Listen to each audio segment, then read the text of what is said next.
Hi, my name's David Kitching from Bassline Strategy. I've been asked by Children in Hospital Ireland to talk about everything you need to know about advocating to policymakers in 5 minutes or less. First of all, what is advocacy? It's the process of using your voice or giving voice to others to help mobilise towards necessary goals and changes. Public affairs is the process by which you deal with policymakers to translate your ideas into policy and evolve policy into legislation. You need many tools at your disposal to do this.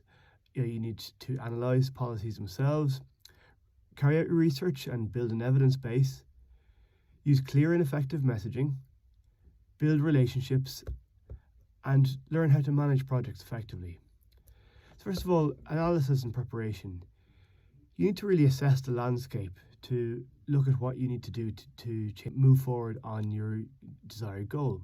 So to address the problems you may have as an organisation and see where there is room for improvement, you look at who are your potential allies and key stakeholders.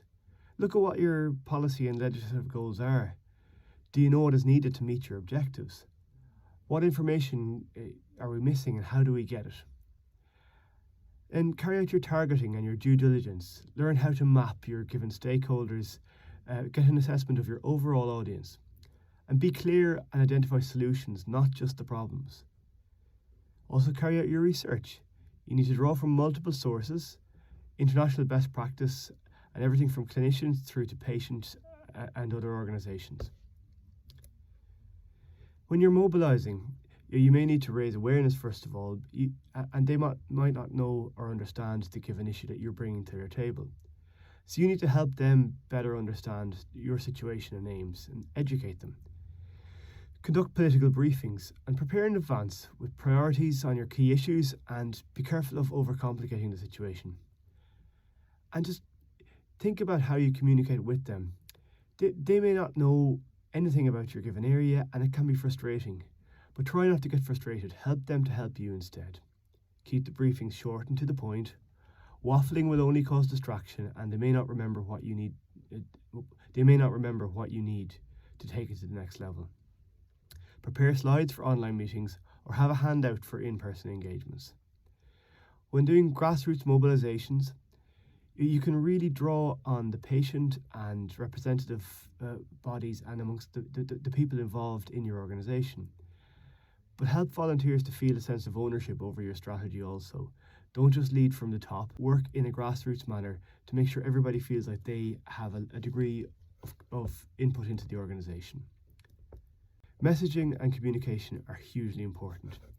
So you need to establish a clear messaging strategy. Remember, policy is not a message. Sometimes people make that mistake of thinking that because they have a good idea for a policy, this is enough. You need to also craft it as a message that you can take to your audience and to your targeted stakeholders. And your advocacy needs are there to serve your organisation's core objectives. Figure out the one thing you really want your audience to remember. Say it again and again and again until you're sure that they will leave your meeting knowing what needs to be done next. Also, operate in a hope-based manner. Sometimes we have a tendency to focus on trauma and suffering when dealing with challenges in the health system or otherwise, and to play on maybe the guilt of the audience. This may work the first time, but there's a tendency for audiences to become fatigued when faced with too much trauma, and their cognitive response becomes less attuned to your message. So act in a hope-based way. Talk about solutions and not just problems. Highlight what we stand for and not just what we oppose. And create opportunities and drop threats. Emphasise support for heroes, not pity for victims. And make people feel hope, not fear.